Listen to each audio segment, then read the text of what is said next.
We are now going to move on to guided practice 10.10.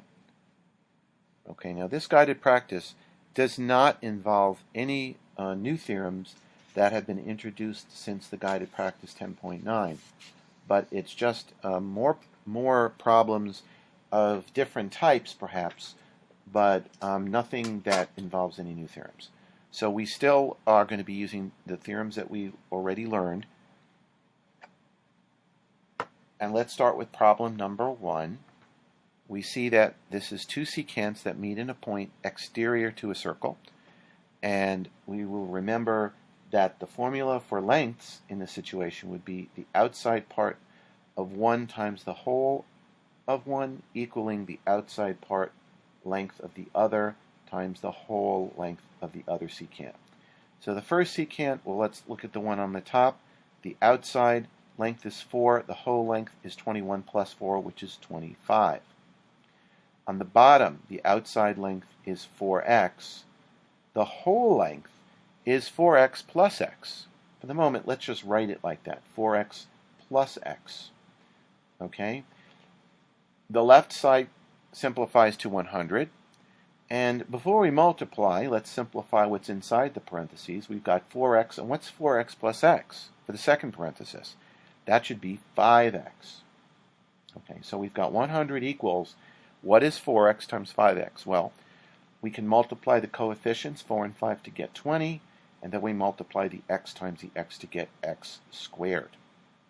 Okay, now, we can solve for x squared, and that way we'll be finished. So, divide both sides by 20, we get x squared equals 5, and therefore x equals the square root of 5.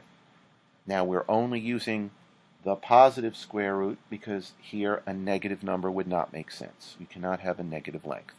So the answer to the first question here is the square root of 5. Let's just confirm this. Just to be really thorough about it. You might not have the time on a test to do that, but it's always a good idea if you can double check your answers. So let's fill in what we think the answer is. This should be 4 times the square root of 5 on the outside and the square root of 5 on the inside. Obviously this is not drawn to scale, right? Just as the original was not drawn to scale. So let's go ahead and let's do the outside of the first one times the total. 4 times 25 equals the outside of the first one, 4 square root of 5, times the total, which is 4 square root of 5 plus square root of 5. Well, 4 square root of 5 plus 5 is 5 square root of 5, times 4 square root of 5 equals 100. Let's see if this is true. 4 times 5 is 20. Square root of 5 times square root of 5 is 5, and it is correct. Okay. Good. Let's move on to number 2. Well, for a little bit of a refreshing experience, we've got now a secant and a tangent. So let's go ahead and remember the outside times the whole of the secant is equal to the tangent length squared. That would mean the outside is x, the whole length is 12, is x plus 12. I just like to put the x first. I could have written it as 12 plus x also. The tan length is 8, so 8 squared.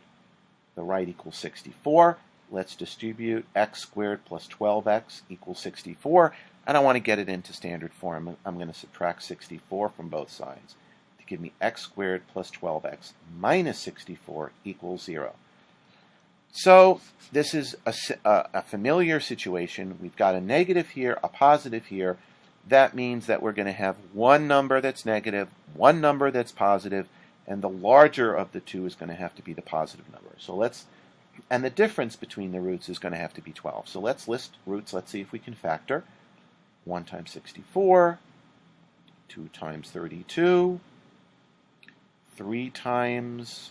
No, 3 doesn't go into it. My bad there. Let's do 4. 64 divided by 4 is 16. So we've got 4 comma 16. Well, do we need to go any further? No. because 416 is the pair we're looking for. Remember, we've got to have a difference of 12 between the two. So we already know that this is what our factoring looks like. We've got a 4, we've got a 16, and the larger of the two has to be positive. So therefore, this is our solution. X minus 4 times x plus 16 equals 0. In order to solve for the possibilities for x, we have to set each one of these factors individually equal to 0. This gives us x equals 4. If we take x plus 16 and set that equal to 0, that's going to give us x equals negative 16. We know that's not going to work because we need to have a positive number here. So x equals 4 is the answer. For number 2, the answer is x equals 4.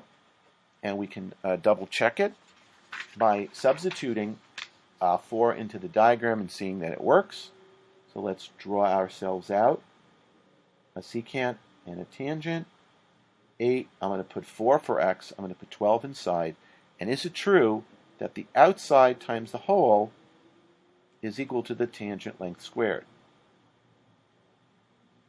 Well, that would give us 8 squared on the right. The outside here is 4. The whole is 4 plus 12, which is 16. And 4 times 16 is equal to 64. Okay, so it does check out. The answer, the solution is correct. I will continue with the next one in the next video.